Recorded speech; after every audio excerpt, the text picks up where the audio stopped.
Well, it has finally happened. Week one is just about in the books. It is finishing right now as I've hit the record button here. The Broncos, the Seahawks are finishing out week one, but we have takes already. We have reactions to what's happened in the league around the NFL for week one. Here at the Vampire Fantasy Football Forum podcast, we are now in season mode. No longer are we prepping drafts. No longer are we drafting or figuring out what strategy to take while we're drafting. Nope, we are now in season management mode. Follow and subscribe to see what comes out with each video. Hit that like and subscribe button on YouTube. Now let's get to week one reactions and takes.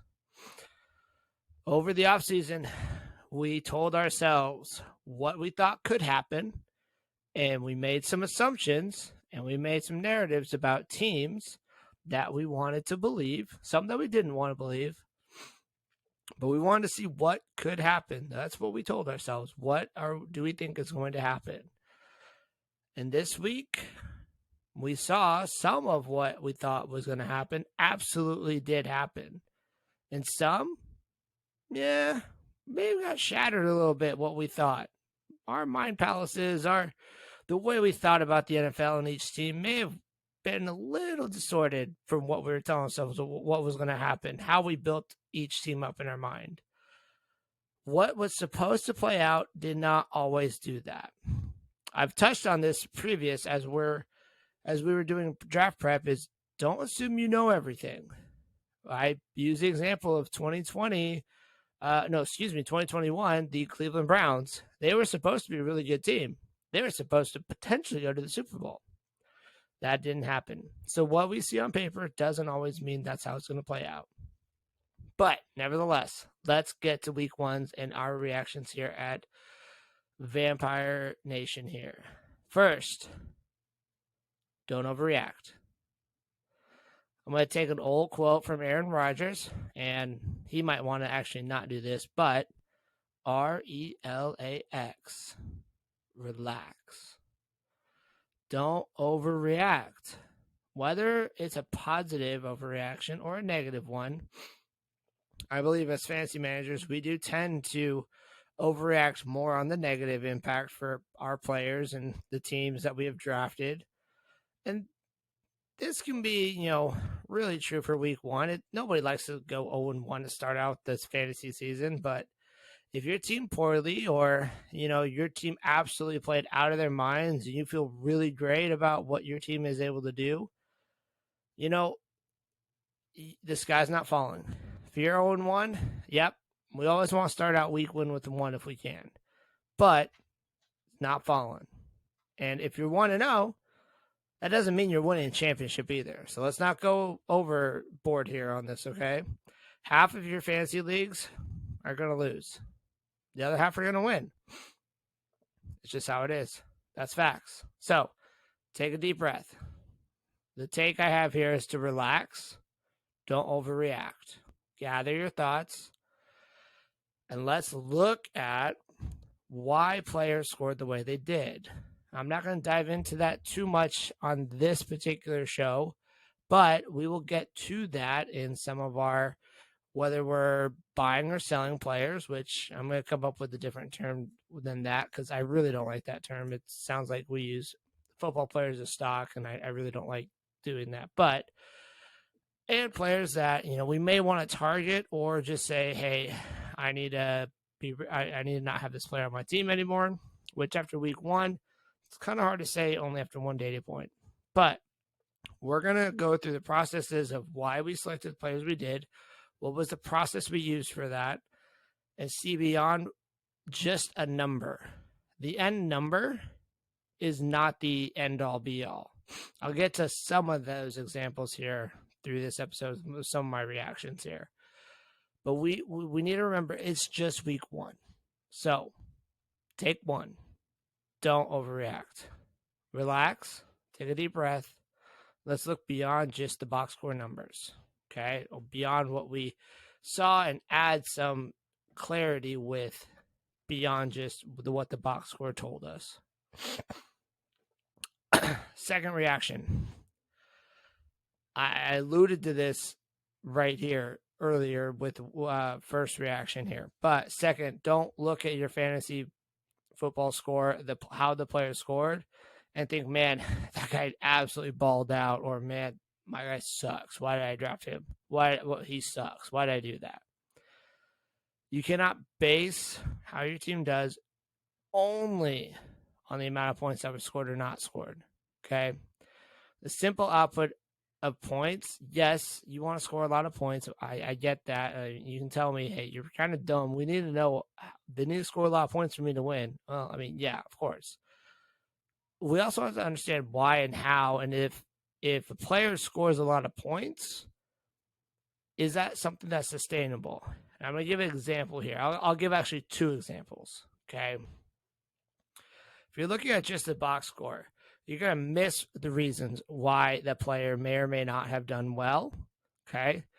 First example I'll give is one actually of a negative thing. And this player actually scored a lot of points, but it's the running back for Kansas City. It's Clyde Edwards-Helaire. CEH may have been somebody you're like, I'm not drafting him. I'm definitely not doing that. That's fine. You don't have him on your team. You don't have to deal with this, but you may have to deal with potential trade offers now. And if you're looking at just the box score of, hey, he put up, 20 some odd points, or however much he would have depended on your league scorings. Well, why? You could say he had a good outcome. He did. I'm going to give a caution, though. He caught 2 touchdowns. If you're relatively new to fantasy football and you're relatively new to looking at analytics with it, or even if you're not, but you may have forgotten, touchdowns are fluky. One of the things we look at in prep season is touchdowns are not a sustainable mark year by year to which we're going to say, oh, this guy's going to score so many touchdowns. That's a fluky thing. So he had 2 touchdowns in week 1. It's kind of fluky. So his total points do look great. Clyde Edwards-Helaire, that is. But if you look at the box score, he only got 2 touchdowns. Yeah, Kansas City did use him most of the game as the lead running back. Sure.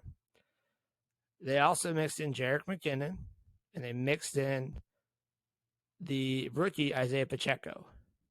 Okay.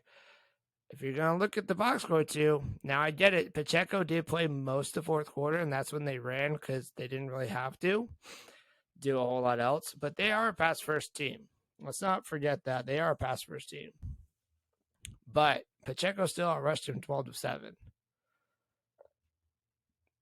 Despite that, though, take it out. Jerick McKinnon still had, I think, 3 or 4 rushes. And CEH caught. Let's not forget he caught 2 touchdowns. Okay. So there's a split in backfield. And if you're only looking at the end result, how did it happen, and not the reasons why we get to what should have happened, we can get caught in a trap, and it's deceiving to say, well, he had a big output. Now, we need to look at diving deeper. One example, actually, I'm going to use is similar to what Clyde Edwards-Helaire was facing this offseason. And actually, some could say it was an even worse situation. It's Antonio Gibson. Gibson's a guy, unlike CEH, I'm going to go buy. If I don't have him on my league, I want to go buy him. I'm believing what he put out there as far as production. He was the lead rusher, and he was the team. He wasn't even the league rusher, excuse me. He was the main rusher for his team, and he was the pass catching leader for his team. He did both. He didn't get a touchdown, but he had sustainable amount of work to say, hey, that's something I can believe in, because he's in usage. He has the snap percentage. He's getting the snaps. He's getting the targets. That's sustainable. Now, he didn't have as good of a week as Clyde Edwards-Helaire did. Again, we have to go beyond what we just see as far as what's the end result. you can get lucky. And I've said this, fantasy football, yes, there's a little bit of luck that goes involved with this. We can cut down on some of that luck by knowing how to look at data and how to look at what we see while we're watching games. So this is how you look at, if you're diving deeper, looking at, well, for wide receivers or even running backs, it's rush percentage, rush shares. It's also targets. And then for wide receivers, targets and snap shares. You know, you want to look at drop ball percentage for wide receivers too, but you want to start looking at these data points and not saying, well, this guy had he had 27 points. Now I get it. Guys like Justin Jefferson, guys like Jamar Chase, guys like Cooper Kupp, Michael Pittman, they all had fantastic weeks. I can give you the data points to say why they had fantastic weeks. It's more sustainable. Are they going to score that amount of points every week? No, probably not. But it's a better chance that they will than Clyde Edwards-Helaire doing the exact same thing over again. So that's how we map out trends for players that we want to look at to be on our team. But you can't just base it on how many points did they score. And you can't just say, well, that guy sucks because he scored low points. Well, let's look at why. We got to get smart about this. That's part of why we're here. We want to get smarter about how we look at fantasy football, not just, well, this guy sucks. Well, this guy's good. We're done with that type of analysis. Say no to bad analysis. Okay. I might have a third reaction. And this one's one I think we forget every year, and yet we're surprised when it happens, and we shouldn't be. We had a lot of divisional games this week. Week 1, fantastic divisional games. I said this in our game preview for week 1. Anything can happen. Pandemonium will ensue with divisional games. These teams face each other twice a year, and they have for however long. Pandemonium ensues. They know each other. They play each other well or not well. Better than non-divisional games. Look at Steelers-Bengals. The Bengals should have won. The Steelers had every chance to lose that game. The Bengals should have won. They didn't. Vikings-Packers. Vikings just tore the Packers a new one. And I get it. The Packers had no wide receivers as of, really worth anything. But they're led by Aaron Rodgers. Shouldn't they be better than that? Chargers-Raiders.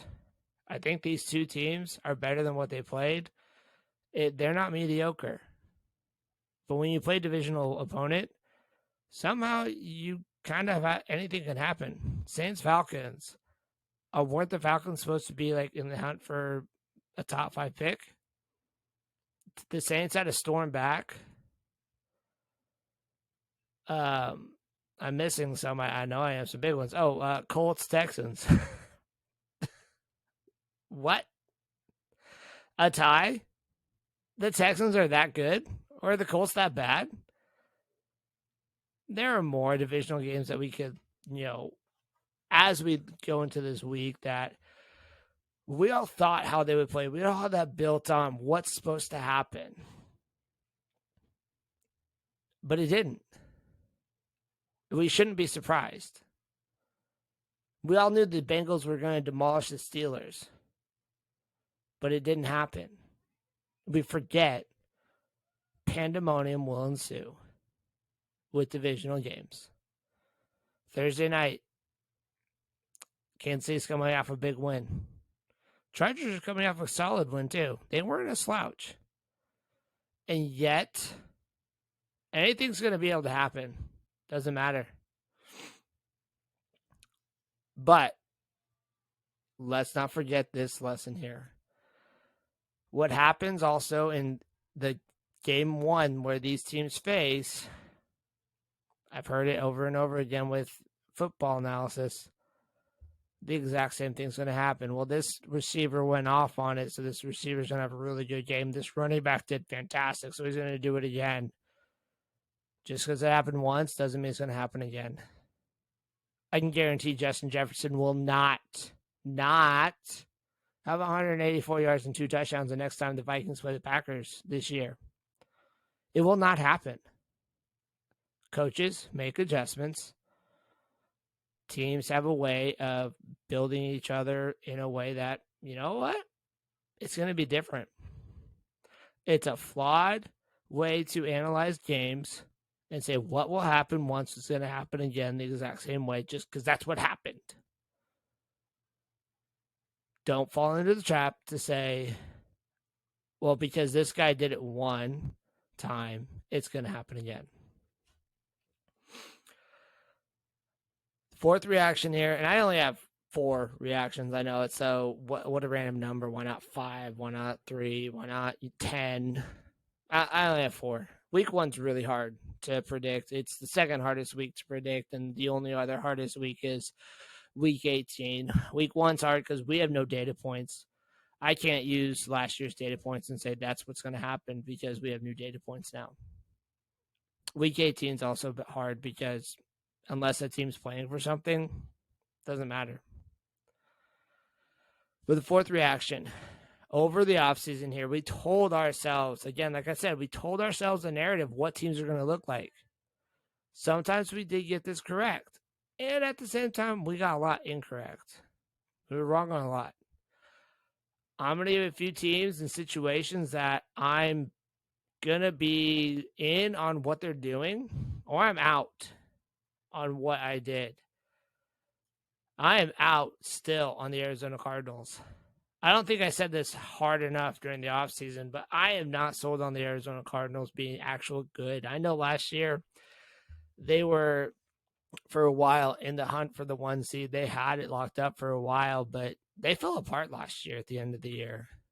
Something happened this offseason with them, too, that I get it. They had a lot of injuries going to week 1, so yeah, blah, blah, blah, blah, blah, but you're facing a what was supposedly a bad Kansas City team because they lost Tyreek Hill, which on the flip side, you could also say I'm in more so even now on what Kansas City's doing.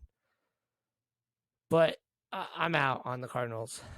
I think, and I do have some Cardinals players, but I think they're going to have a long season.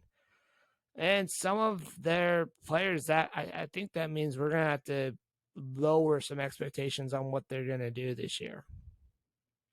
I am in more so on the Lions and the Eagles.